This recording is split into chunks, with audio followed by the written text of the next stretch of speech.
So I guess the moral of the story here, the lesson to be learned for all of us in the gun community, I think, is that if you want gun laws repealed in this country, the fastest way to do it is to have the son of a sitting Democrat president violate that law.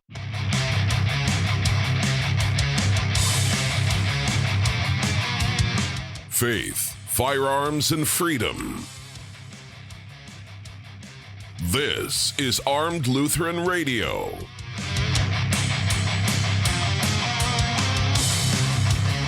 Hi, folks. Welcome to another episode of Armed Lutheran Radio, a show about guns, hunting, competitive shooting, the natural right of self-defense, and what God's Word says about the issues surrounding gun rights and gun ownership.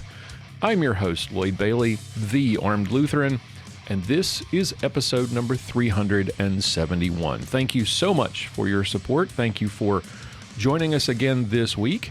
If you missed last week, it's because we had a members-only episode last week, and I didn't release a short blurb about that to the general public. So if you are not a Reformation Gun Club member, you might have missed hearing this show last week and wondered what was going on. Well, that's what was going on. So we're back with public Armed Lutheran Radio goodness. And for those of you who are new to the show, thank you so much for joining us. I hope you enjoy it, and I hope you will come back. Next week, we have all of the members of the cast, hopefully, in what we call a variety show. This week was kind of crazy, and that's why you're only hearing me today, but let me get some sort of housekeeping out of the way first. Thank you. Before we really get started, I've got to say a thank you to all the members of the Reformation Gun Club, the men and women who, through their monthly and yearly membership dues, help keep this show going. They put their money where their mouths are, and because they value the show and they want to see it continue, they enjoy the online hangouts and the cool Armed Lutheran swag. They are members of the Reformation Gun Club. This week's thank you and shout out goes out to Derek from Huntsville, Alabama, John Nielsen, Luke from Seymour, Indiana, Jerry and Billy from Deer Lodge, Montana, Donnie from White Bear Lake, Minnesota, Dan from Enumclaw, Washington, Robert from Monroe, Georgia, Austin from Dysart, Iowa, Steve from Vernon, Texas, and Paul from McKinney, Texas. Thank you all so much for your support. As we say every week, Armed Lutheran Radio is listener-funded. We don't have any sponsors. We don't have any advertising. We rely on these good people and many more to help us continue to do what we do. If you would like to find out more about the Reformation Gun Club, if you would like to support the show, if you would like to get your hands on some of the cool Armed Lutheran swag that we send out to members, if you would like to join us for our monthly online hangouts, which are always fun, visit armedlutheran.us/gun club for more details, and check it out. Membership starts as low as $15.17 per year, and right now we have a special running 20% off memberships with the promo code RGC20.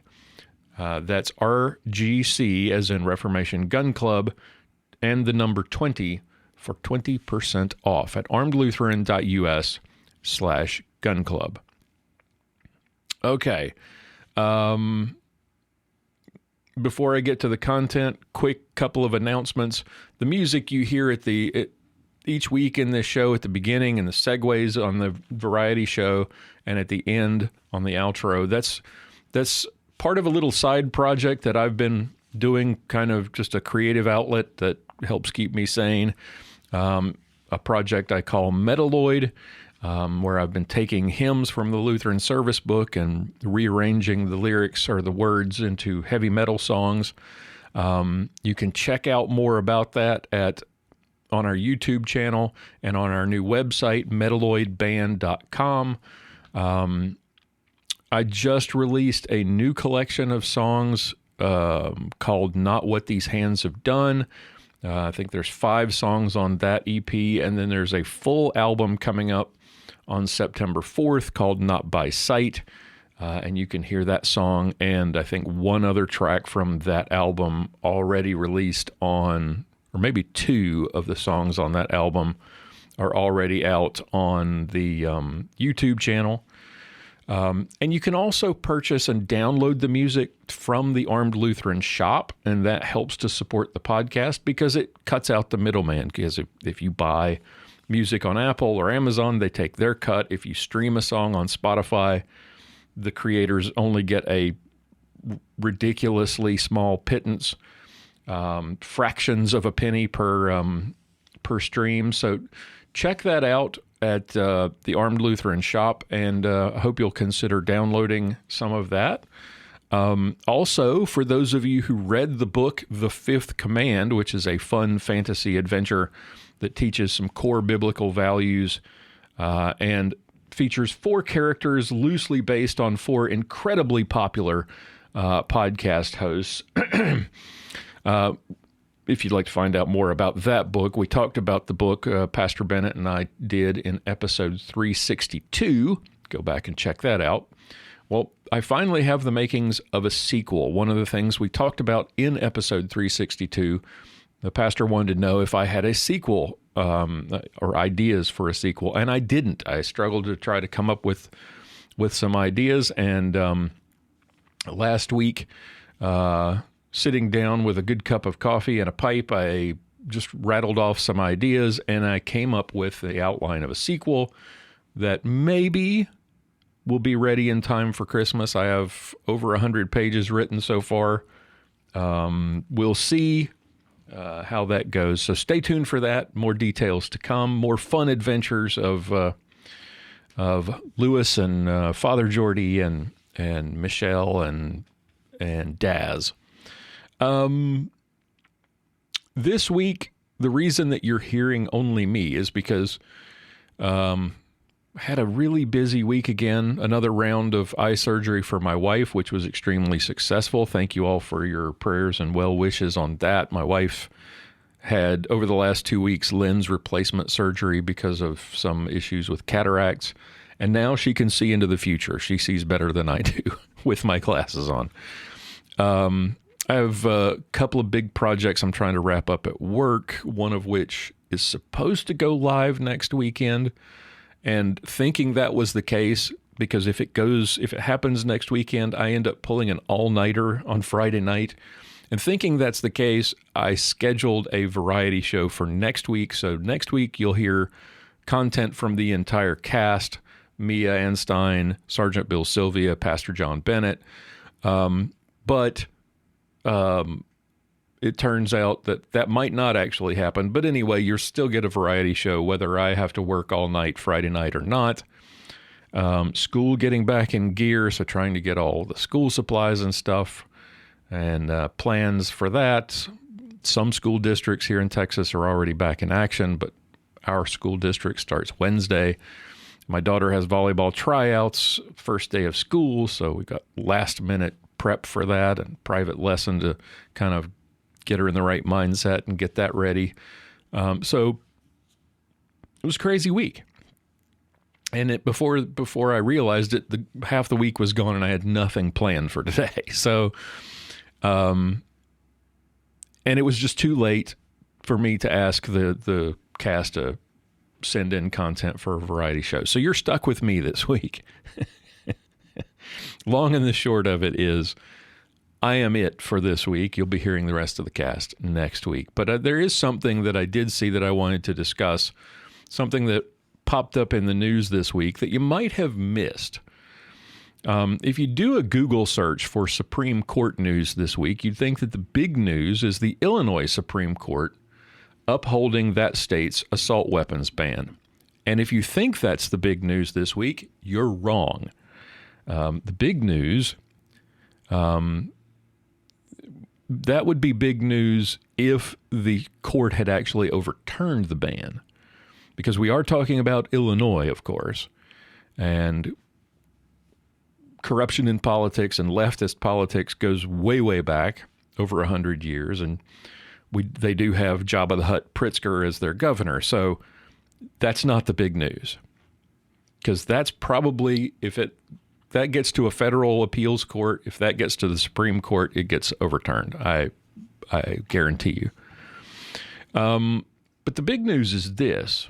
Now, this is an article. Let me read you from this article from a news service called The Street.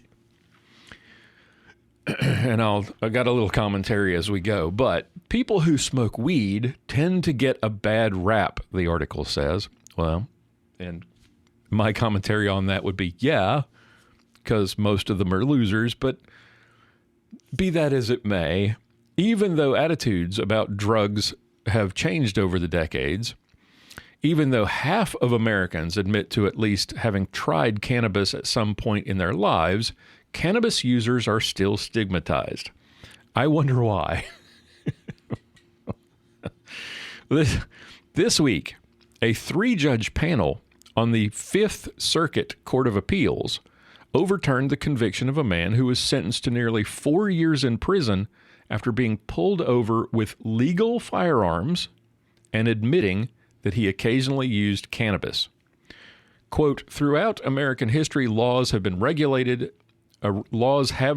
the combination of guns and intoxicating substances, but at no point in the 18th or 19th century did the government disarm individuals who used drugs or alcohol at one time from possessing guns at another, the appeals court ruled. In short, our history and tradition may support some limits on an intoxicated person's right to carry a weapon, but it does not justify disarming a sober citizen based exclusively on his past drug usage. The court continued. The court reversed the conviction of Patrick Daniels, who admitted to authorities under questioning that he used cannabis at least 14 days a month after his car was pulled over by DEA agents who found, quote, several marijuana cigarette butts in the ashtray. He faced a maximum of 10 years in prison and $250,000 in fines after being convicted of being an unlawful user of a controlled substance in possession of a firearm. Now, you probably know that that's one of those questions when you go to buy a gun, when you fill out the Form 4473, that you are attesting to the fact that you are clean and sober and you are not a drug user. But while he was indicted, you'll recall this story, the Supreme Court issued a 6-3 decision in New York State Rifle and Pistol Association versus Bruen that struck down a long-standing law in that state that prohibited citizens from owning guns unless they have proper cause to carry. In the ruling, the court clarified that firearms regulations are unconstitutional unless they are, quote, firmly rooted in our nation's history and tradition of gun regulation. Daniels immediately filed a motion after the ruling to dismiss his indictment, but the district court in Mississippi denied his motion, saying that he was not a law-abiding, responsible citizen based on his admission that he used marijuana. The federal appeals court disagreed. The government identifies no class of persons at the founding or even at Reconstruction who were, quote, dangerous for reasons comparable to marijuana users. Marijuana users are not a class of political traitors as British loyalists were perceived to be, the court ruled. And even if we consider the racially discriminatory laws at the founding, Daniels is not like the minorities who the founders thought threatened violent revolt, end quote. Democrats have rallied around more stringent gun control laws in recent years, but keeping people out of jail for minor weed offenses is also a big concern, with 83% of Democrats saying that marijuana should be legal, while 53% of Republicans agree, according to a recent Gallup poll. And I happen to be one of those 53% Republicans. I don't think using it is a good idea, but I don't think it should be a federal offense for smoking a doobie every now and then. Considering the fact that loaded weapons in his vehicles are legal, Daniels would have gone to prison for nearly 4 years for what essentially is having cannabis roaches in his ashtray and admitting that he is a semi-regular user. The Fifth Circuit Court of Appeals may have taken the long way around, but they handed a significant victory to the cross-section of Americans who believe in the right to bear arms, as well as the right to bear bongs. That's just too funny. Okay. But I find the timing of this story and this ruling oddly convenient. What else is going on currently around the country relating to firearms and their possession by drug users? Well, let's look at how the Associated Press reported on this ruling. A federal appeals court has ruled that drug users shouldn't automatically be banned from having guns, marking the latest sign of upheaval in the nation's firearm legal landscape and raising questions about a new law, or a law cited in the case against Hunter Biden.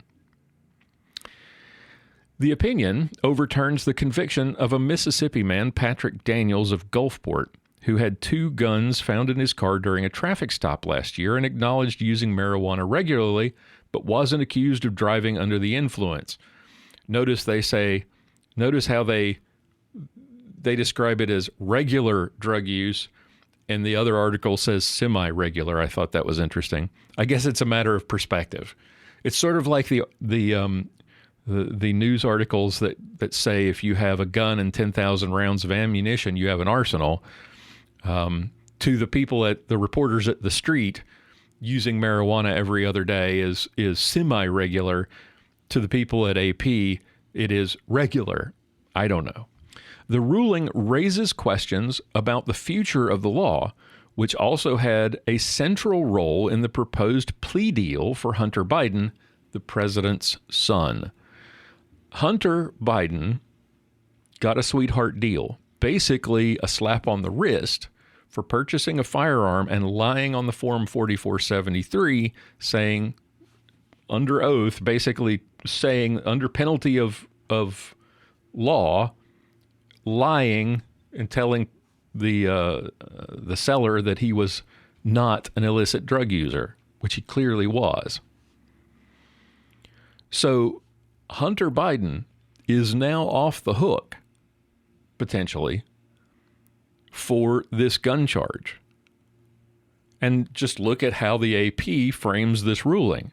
How does this affect, not just how does this affect gun laws in the United States, but most importantly, because this sentence I read to you from the AP is in the first paragraph. What's most important about this ruling is how does it help Hunter Biden and, by extension, the president? And this ruling has to have journos conflicted, right? On the one hand, they love gun control, they hate guns, so striking down a gun control provision is got to be pretty disheartening.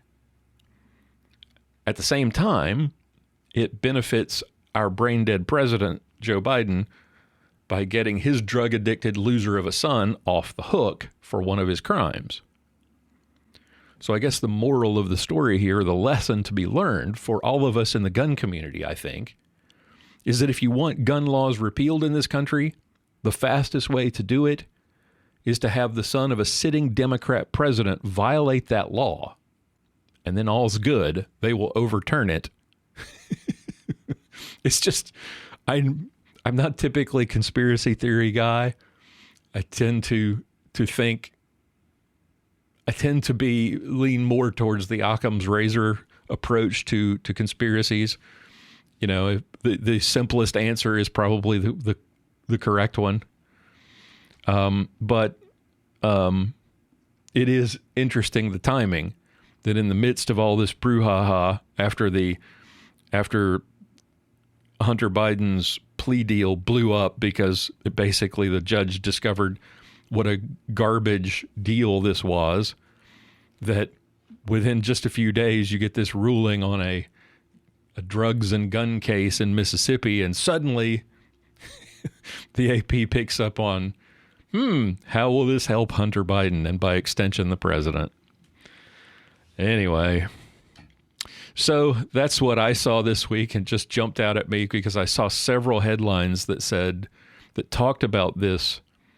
I had to dig a little bit to get this article from the street that doesn't mention Hunter Biden.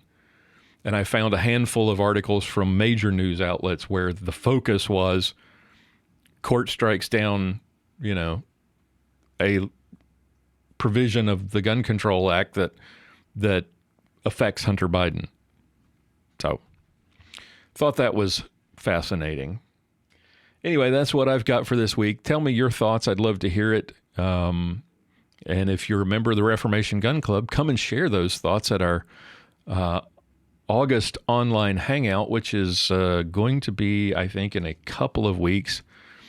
Still up in the air now as to whether or not next weekend is going to be insanity time for me with the one of my projects at work. So probably I'm thinking we will be doing the online hangout the 26th, Saturday the 26th of August. So if you would like to opine about this particular news story or any other, or just share some fun gun news and adult beverage recommendations, come hang out with members of the Reformation Gun Club on Saturday, August 26th.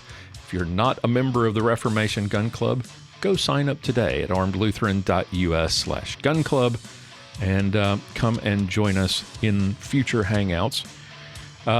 Next week, again, is going to be our variety show with content from the entire cast. So hope you will come back and listen then. Until then, keep shooting, keep praying. We'll talk to you next time. For show notes, be sure to visit our website at www.armedlutheran.us. Check out the Facebook page, The Armed Lutheran, or join our Facebook group, Fans of Armed Lutheran Radio. If you like what you hear, please leave us a comment on our feedback page at armedlutheran.us/feedback, or a review on iTunes, and let us know what you think.